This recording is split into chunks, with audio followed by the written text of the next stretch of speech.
இன்றைக்கி நம்ம பார்க்க போகிற ரெசிபி வந்து மணி கொழுக்கட்டை. மணி கொழுக்கட்டைனாலே எனக்கு எங்கள் பாட்டியோட ஞாபகம் தான் வரும். எங்கள் அம்மாவோட அம்மா ரொம்ப ரொம்ப நல்லா பண்ணுவாங்க.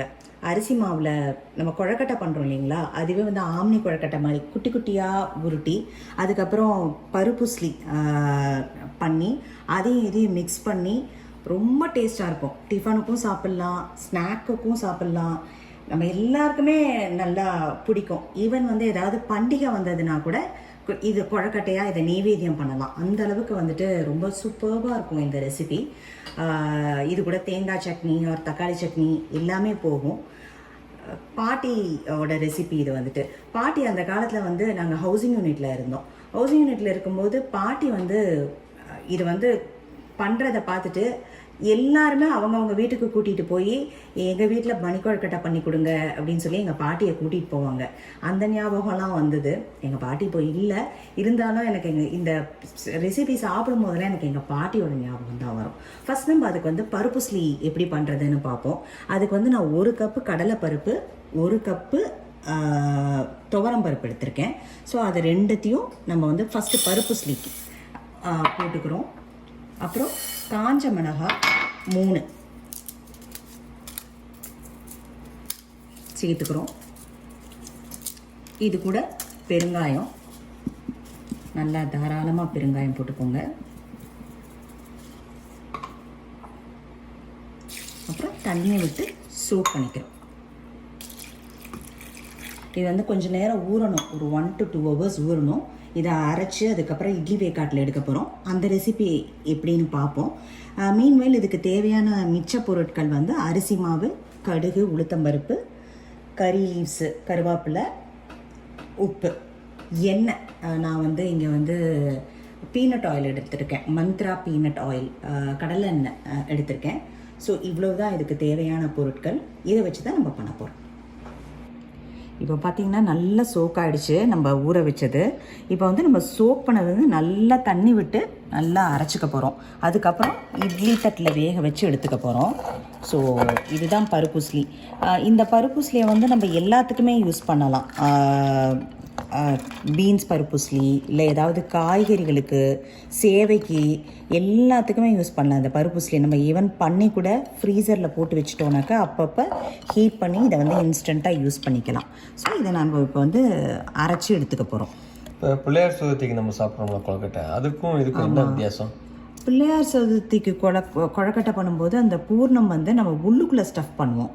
ஆனால் மணி கொழுக்கட்டை வந்துட்டு கொழுக்கட்டை குட்டி குட்டியாக உருட்டி பால்ஸ் மாதிரி உருட்டி வேக வச்சு எடுத்துக்கிட்டு இந்த பூர்ணத்தை வெளியில் போட்டு வதக்குவோம். ஸோ அதுதான் நம்ம ஃபைனல் ப்ராடக்ட் வந்தது. நான் உங்களுக்கு எப்படின்னு காமிக்கிறேன். இப்போ மிக்சியில் அரைச்சிக்க போகிறோம்.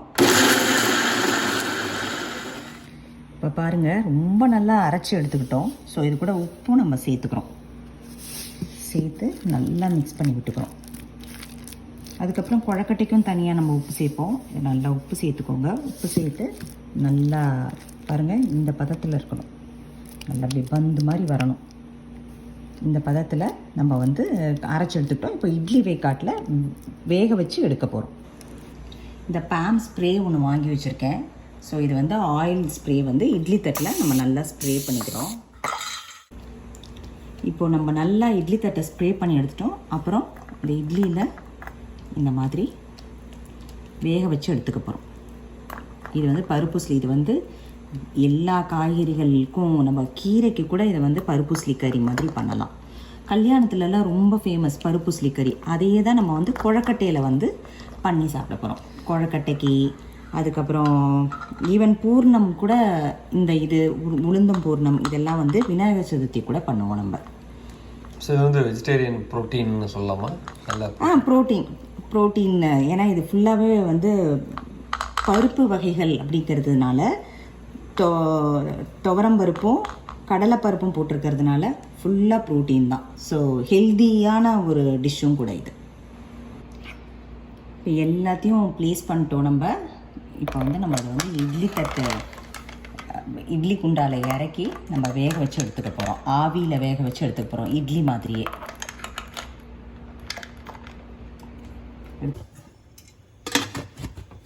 எவ்வளோ நேரம் வைக்கணும்? இட்லி வேகிற மாதிரி தான், 5 to 10 minutes. மீன்வெயில் நம்ம இப்போ வந்து கொழக்கட்டைக்கு ரெடி பண்ண போகிறோம். ஸோ 1 டம்ளர் அரிசிக்கு 1.5 டம்ளர் தண்ணி விட்டுக்க போகிறோம். 1 டம்ளருக்கு 1:1.5 ரேஷியோ. ஆமாம், தண்ணி விட்டுக்க போகிறோம்.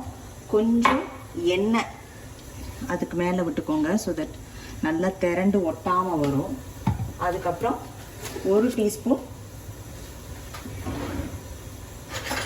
உப்பு போட்டு நல்லா கொதி நிலைக்கு வரா மாதிரி பண்ணிக்கோங்க.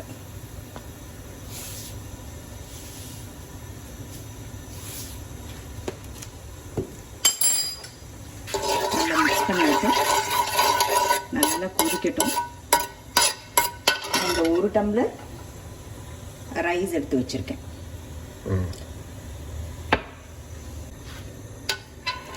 ஸோ இப்போ நல்லா கொதிச்சிட்ருக்கு. இப்போ நம்ம ரைஸ் ஃப்ளோரை மிக்ஸ் பண்ணிக்க போகிறோம். ஸோ இது எங்கள் பாட்டியோட ரெசிபி. இது எங்கள் பெரியம்மாவும் ரொம்ப நல்லா பண்ணுவாங்க. எங்கள் அம்மாவோட அக்கா ரொம்ப நல்லா பண்ணுவாங்க. அவங்க வீட்டுக்கு போனாலும் சிவகங்கையில் போனால் நான் வந்து பெரியம்மாட்ட வந்து பண்ணி கொடுக்க சொல்லுவேன். அவங்க நான் வந்தாலே இது தான் பண்ணுவாங்க. ஸோ இது எங்கள் ஃபேமிலி ரெசிபி. ஸோ ரொம்ப நல்லாயிருக்கும். எங்கள் அம்மாவும் நல்லா பண்ணுவாள். இப்போ நான் ஆட் பண்ண போகிறேன்.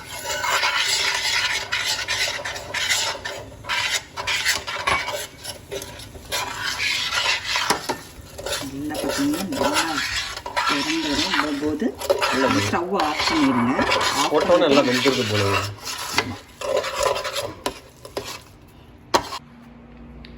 பார்த்தீங்கன்னா இப்போ நல்லா வெந்துருச்சு.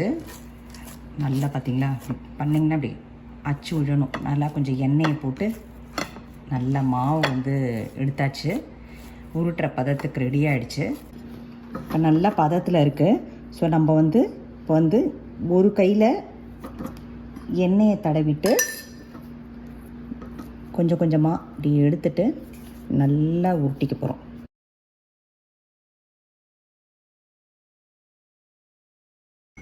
நம்ம பருப்புஸ்லி வந்து வேக வச்சது வந்து வெந்துருச்சு. நல்லா பாருங்கள்,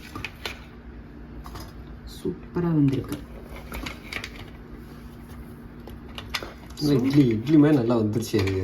ஆமாம், இதை வந்து நம்ம இப்போ வந்து நல்லா உதுத்து விட்டு அடுத்தது வந்து நம்ம வந்து மணிக்குழக்கட்டிக்கு அந்த இதையும் நம்ம தாளிக்கணும்.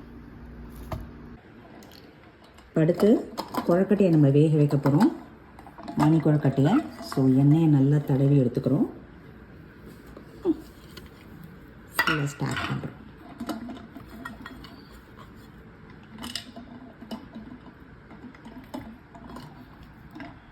அப்புறம் இது ரெண்டுத்தையும் தாளித்து கொட்டுவோம்.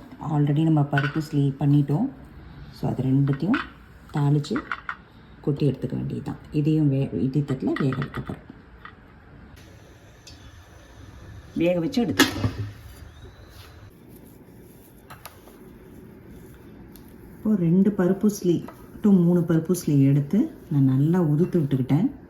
இப்போ நம்ம வந்து ரெடி பண்ணிட்டோம். இதையும் வேக வச்சு எடுத்துக்கிட்டாச்சு. நம்ம நல்லா இட்லி தட்டில் வேக வச்சு எடுத்துக்கிட்டோம். இப்போ நல்லா உதுத்து விட்டுக்கிட்டேன். இப்போ ரெடி பண்ண வேண்டியதுதான். என்ன நல்லா காஞ்சிருச்சு. கடுகு போட்டோம், உளுத்தம்பருப்பு போட்டோம். நல்லா காஞ்சிருச்சு.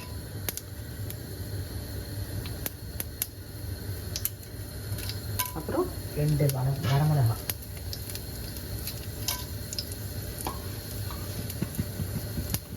கொஞ்சம் பெருங்காயம் வாசனைக்கு, உப்பு ஆல்ரெடி நம்ம வந்து 2த்துலேயுமே சேர்த்துருக்கோம். ஸோ அதனால் உப்புன்னு தனியாக சேர்க்க வேண்டாம். பருப்புஸ்லேயும் சேர்த்துருக்கோம், இதுலேயும் சேர்த்துருக்கோம். ஸோ அதனால் நம்ம தனியாக உப்புன்னு சேர்க்க வேண்டாம். நல்லா வறுத்துச்சு பொன்முறுவலா. இப்போ கருவேப்பிலை போட்டுக்கிறோம்.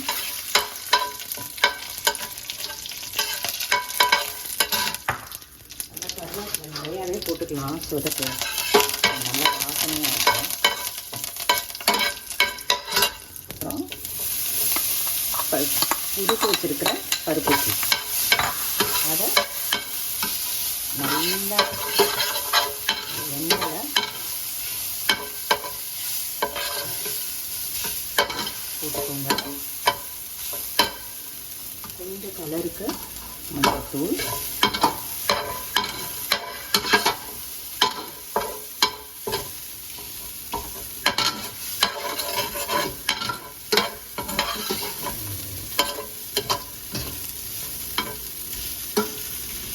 நல்லா வாசனை இருக்கு. டேஸ்ட்டும் ரொம்ப நல்லாயிருக்கும். ஆக்சுவலாக நல்லா உளுத்து விட்டுக்கலாம். உளுத்து விட்டுட்டு நம்ம இங்கே வேக வச்சு வச்சுருக்கிறேன்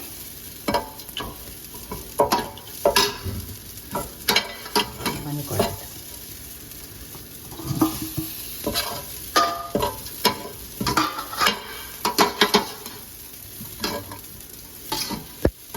பாருங்கள். இது அப்படியே ஒரு தேங்காய் சட்னியோ இல்லை ஒரு தக்காளி சட்னியோ அது சாப்பிட்டோம்னா அமிர்தமாக இருக்கும். கொஞ்சம் லைட்டாக எண்ணெய் விட்டுக்கலாம், ஒரு நெய் வேணும்னாலும் விட்டுக்கலாம்.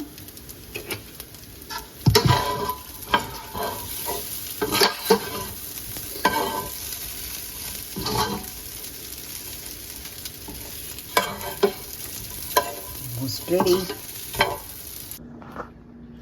நல்ல ஹெல்த்தியான டேஸ்டான மணிக்கொழுக்கட்டை ரெடி. கோக்னட் சட்னி அது கூட தொட்டுக்கிறதுக்கு ரொம்ப டேஸ்ட்டாக இருக்கும். ட்ரை பண்ணி பாருங்கள்.